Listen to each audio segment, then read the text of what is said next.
Welcome back. You're tuned into the Labor Forum here at WRFG 89.3 FM. We've just concluded an interview with Jeremy Galloway about this upcoming prison strike on September 9th. And of course, the issue of prisoners is one of the most exploited forms of labor because they're behind bars and essentially forced at gunpoint to do certain jobs. We're going to talk about some other very exploited workers now with Patricio. Hi, welcome back to the Labor Forum. Thank you. Thanks for having me again. So I think Paul's going to introduce you, and then we're going to get into this topic of students against sweatshops. Okay, very quickly, first of all, it's great to have you back. Yes. And you are now organizing a chapter of the United Students Against Sweatshops at Georgia State. So Yes, could sir. you talk about the organization and what your intentions are, and Sure. what people can do to help?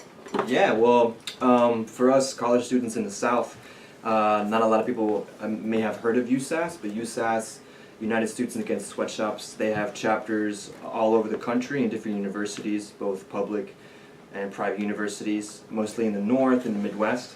And they've been very successful in organizing campaigns, basically organizing students to tell their administrations, their university administrations, to do the right thing and to reform the contracts that universities have with these big apparel companies like Nike and Adidas, who use basically sweatshop labor. And they got really big in the 90s, exposing the sweatshop labor that these companies were using, that students' tuition was essentially going towards. And they have decided to open a chapter up at Georgia State University, and that's where I've come in and my friends come in at Georgia State University, and we're really excited. We're launching a new chapter, and we're going to take the fight down here. So.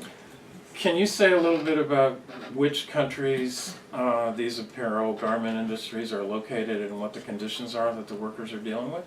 You got workers working all over the world for these companies. Honduras, Bangladesh, Cambodia, Thailand, a lot of Indochina countries, but also Latin American countries, Haiti, Dominican Republic. Basically anywhere where garment worker laws are the most relaxed and where the wages are the lowest is where you will see these garment factories sort of sprout up. Also Malaysia. And basically the conditions are basically as close to inhumane as you can get, if not entirely inhumane. Workers probably get paid, not more than a couple dollars a day. It's even worse in other areas. Laws that protect their bodily, protect them from bodily harm are extremely relaxed.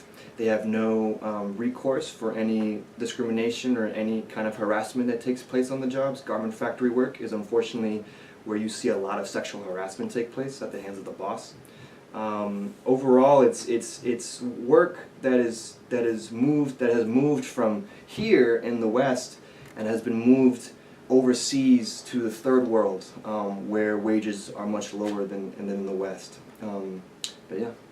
So you said, are there companies that we haven't heard of that are big in this industry? I mean, we have people have heard of Nike and Adidas, but I'm guessing there's garment companies that people probably are not aware of. Well, typically if you walk into a mall and you go clothes shopping, if you go to American Apparel, actually American Apparel is called that because they make their clothes in America, but that's not a good example. But other companies like I don't go shopping, so I don't know. What are some of these clothing companies you see? Like Hanes and... Right. Yeah. Well, not only that, when the factory collapsed in Bangladesh, we had one of the organizers from Bangladesh here. Wow. And so many of the stores that sell the kind of clothing that's popular among young people in particular, so you got the Gap and H&M and Exactly. those kinds of stores, very often they contract, it goes contract, subcontract, there's a long chain with some, cockroach capitalists in the country who puts up a factory in a very unsafe building and hires mostly young women and exploits them terrifically. and then those clothing get sold a couple ways along. But many of the name brands that Oh, yeah. people would recognize, Yeah. that's where they are made. And so the workers are getting pennies, and then this is something that sells, if you, in the case of, the high-priced sneakers, hundreds and hundreds and hundreds of dollars. And even campus clothing, the sweatshirts and the hoodies and the caps and the t-shirts and Right. all of it. Right. For anywhere from basic apparel all the way to high fashion. I know a lot of high fashion outlets in London and Paris. All those clothes come from garment factories in the third world.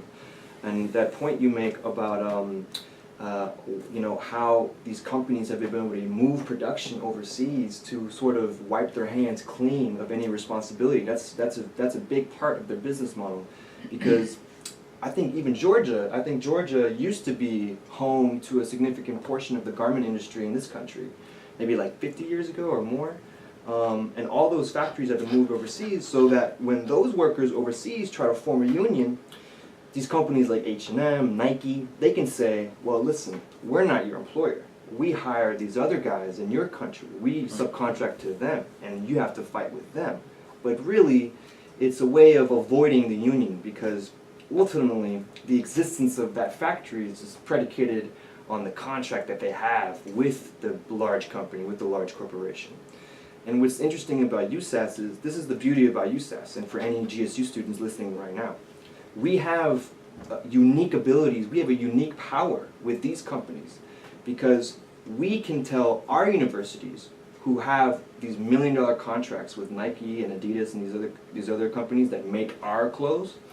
If we tell the university to do the right thing, the university can tell the company to do the right thing.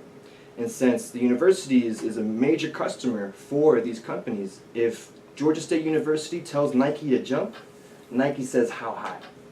That's our power, and that's the power that not a lot of people have in the Western world to affect these international supply chains.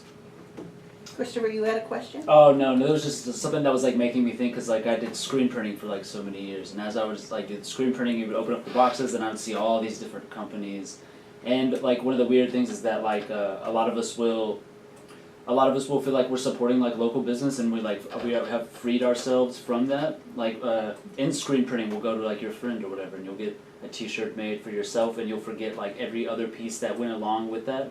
But then the boxes that all of these are being printed on are all like Hanes and things, or like Gildan, all with like factories, and and even in like you said, Haiti and the Dominican Republic, who actively campaign against the minimum wages being raised even pennies in those areas. Exactly. And I think it like something when you were saying about the Georgia State having the power, at least it reminded me of like a video that we watched one time, as like WRFG had hosted was like a discussion at the IBEW building. Is that right? Where we were talking about, it was about like the importance of independent media, and within that they were bringing up something that was had taken place during one of the Olympics, where they were like Nike was being exposed during the Olympics for their like for the labor that was going on, and it was maybe like NBC or somebody had a contract with them, Right. and then so they had the media had silenced them on the Nike issue, and then when the Olympics had begun, everyone was wearing Nike on all their memorabilia, just to kind of like, just to show you like who was really in charge. And that's like how like really deep it runs, that it's like you have to really go out of your way to even find a piece of clothing and garment that isn't like related to that. Absolutely. Yeah, it's a huge part of their business model. It's the way they extract the most amount of profits, by paying workers as little as humanly possible. And the only way to do that is to move these factories to these other countries where they can essentially buy off the government. So can you talk about Georgia State and the students there? And I know now that the perimeter, what used to be perimeter, is now part of Georgia State, and just what your plans are in terms of organizing, because there's so many international students, for example, that are part of the system. Yeah. Well, we're launching a new chapter this semester, so it's a really exciting time. Basically, we're going to just take it, really do some base building and recruit good leaders that we know exist on campus. And we're going to take on a campaign. And that campaign depends on what the students want to see happen. The beauty about USAS is it's totally grassroots. It's entirely student-led and organized. There's no other outside forces at play. It's 100% student-led and run. And whatever the local community wants to organize around, that's what USAS then becomes for that community. It's very open. I mean, when I first spoke to USAS and they were asking me about a potential campaign, I asked them, well, what do you guys want us to do? And they were like, no, that's up to you. You need to organize where you want to organize. And I think that's incredibly empowering. So this new chapter, we have a few really good ideas, actually. We're going to present them tomorrow. We have a meeting on campus. We have a few ideas for campaigns. But yeah, we have, basically the vision is to start this chapter, you know, get the ball rolling, recruit leaders, and really teach students how to organize, learn how to organize, take on a successful campaign, and from there, we want it to spread. We want USAS chapters at UGA, Georgia Tech, Emory, in the AUC, Morehouse, Spelman. You know, we want USAS to be a real presence in the city, the way it is in other cities. One of the things I noticed in the video you posted from 2011 is that one of the other issues that USAS gets involved in is support for campus workers organizing. Is that true? Yes. So they do not only do international solidarity. That's definitely a big part of it, is international solidarity with government workers. But they definitely do local on-campus organizing for the campus workers. So again, you know, as we organize and we learn our organizing chops, we're going to take on bigger and better fights, I think, closer to home. But. Cool. Well, I have a question then. Yeah. There's an obvious connection, I think, between the Fight for 15 and a union and actually prison labor. So this program today sort of, in my opinion, kind of connects segments of very exploited workforces that are oftentimes represented or perceived as the least able or the least willing to struggle. And I just wanted to make a comment that it seems to me that has been absolutely proven not to be so, that because some of the most heroic and inspiring and long enduring fights have been by the very folks that are often perceived as, well, they're there because they have no backbone, or they're there because they have no drive, or whatever. And so I wanted to ask you the connection between students themselves, who are often among the lowest paid, as to how you see that as a way for the idea of international solidarity to be fostered. Wow, yeah. I mean, you know, I think in generations past, you could say that students and workers were two different groups of people, but it's not like that anymore. Students are workers, you know, workers are students. I've had a job basically throughout my entire, you know, college education. I can say that for most of my friends, you know, most people I know are paying for their own college. So what was the question again? Sorry, how Well, the ways you perhaps see that students' own personal experiences makes it easier or makes it more likely that international solidarity can be built with workers who are thousands of miles away, Totally. speaking other languages and in other cultures, Totally. but who work for many of the same companies Exactly. that the students do. I think at the end of the day, we're confronting some of the same forces. I think student workers, as I like to call them, basically one and the same. Student workers are in a lot of ways enchained by a lot of by debt, by the state, by the way basically the economy is set up. We have to submit ourselves to the rule of big business. Big business rules this country, and if you can't show your value to big business, then you really have no value at all. That's the way they want us to think. And these garment workers are essentially, they've seen their own communities reshaped by these huge corporations, and their own livelihoods reshaped in the way they have to go about supporting themselves. They're also enchained by the same forces. So student workers and garment workers, yeah, I think we're fighting the same fight out of there today. And it may seem to some people to be a very maybe like an abstract connection, but I don't think it is at all. In fact, one of our campaigns that we are thinking about taking on involves the garment factory in Dominican Republic. And this is particularly important for Georgia State students. So this garment factory in the Dominican Republic. It's called Altagracia, and it's the world's only unionized garment factory. It has the highest standards. The workers basically won for like incredible benefits. They actually have health care, they have living wages, they have anti-sexual harassment written into the code in the workplace. They're like a leader for the industry to show other workers that you can organize your companies, and they're partners with USAS. So what I think we may want to do is we want Georgia State University to patronize, to, you know, buy products from Altagracia, because these are Dominican workers. And when we were thinking about it, we want the chapter to reflect the student body and the most radical elements of the student body. And in my experience, personally for me, that's really like the black student leaders on campus. And you see in Malcolm X grassroots movement and the Black Student Union. We want this to be essentially, it's going to be a multiracial coalition, of course, because we believe in collective liberation, but Georgia State University is a majority black school in a majority black, almost now majority black city in the American South. And if we take on a campaign to assist the workers of Altagracia, who are Afro-Latino or Dominican workers, essentially it would be black college students working and organizing for black workers in the Caribbean. And there's a beautiful Pan-African connection there, I think, that stretches across the sea. And again, it goes back to the same forces that we're fighting. We're fighting because we have Nike exporting workers here and in the Dominican Republic. So yeah, totally.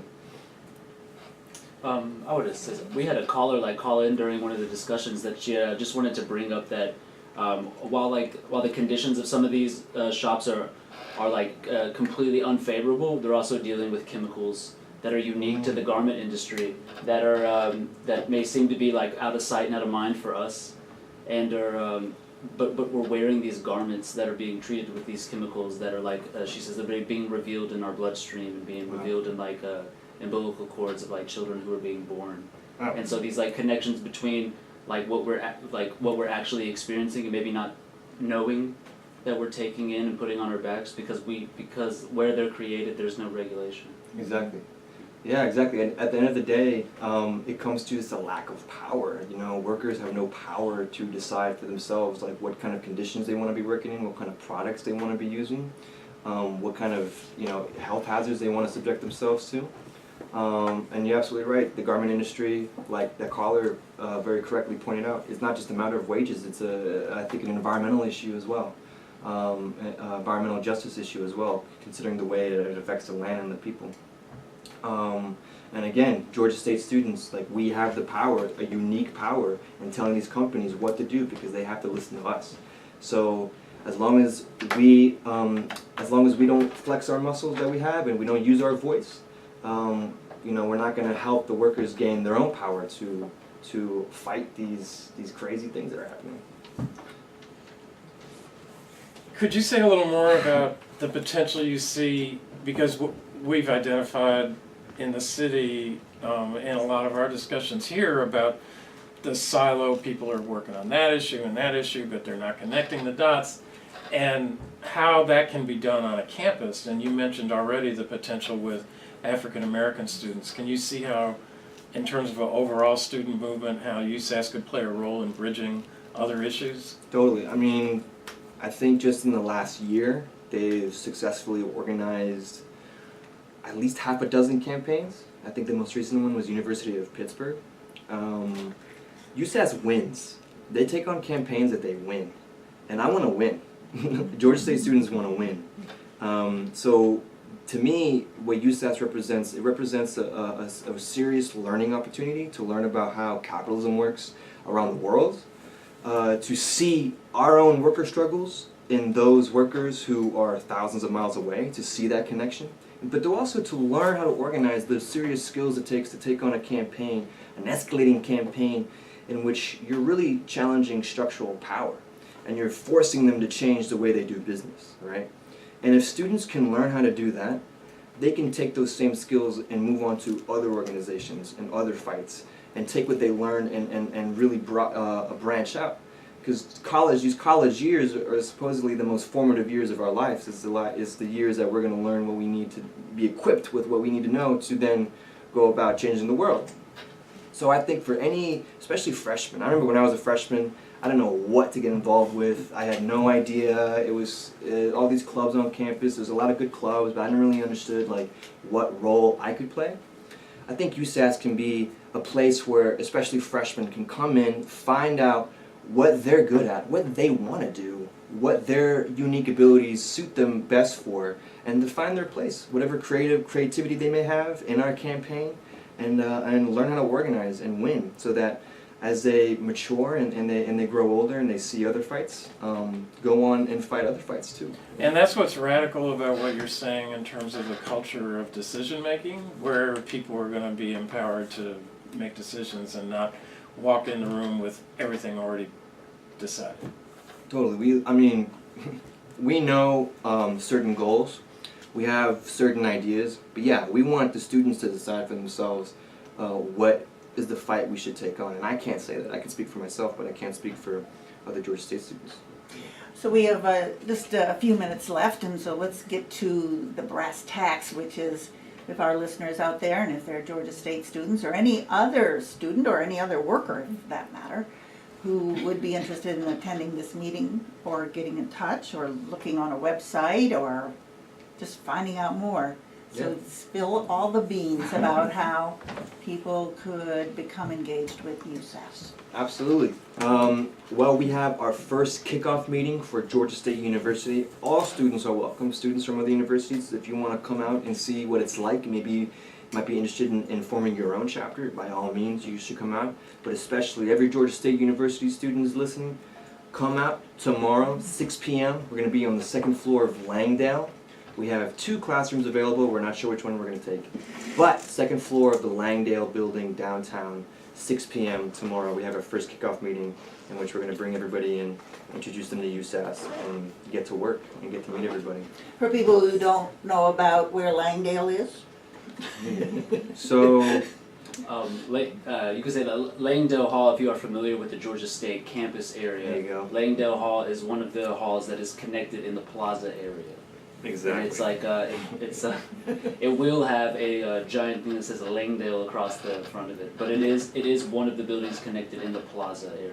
Thank you, Chris. If you look it up online and you look for that address, it will not lead you to where it is. But but if you go to the Georgia State Plaza, you will be able to find Langdale. Totally. And we'll have signs up to guide people to the correct classroom and everything. But yeah, tomorrow 6 p.m.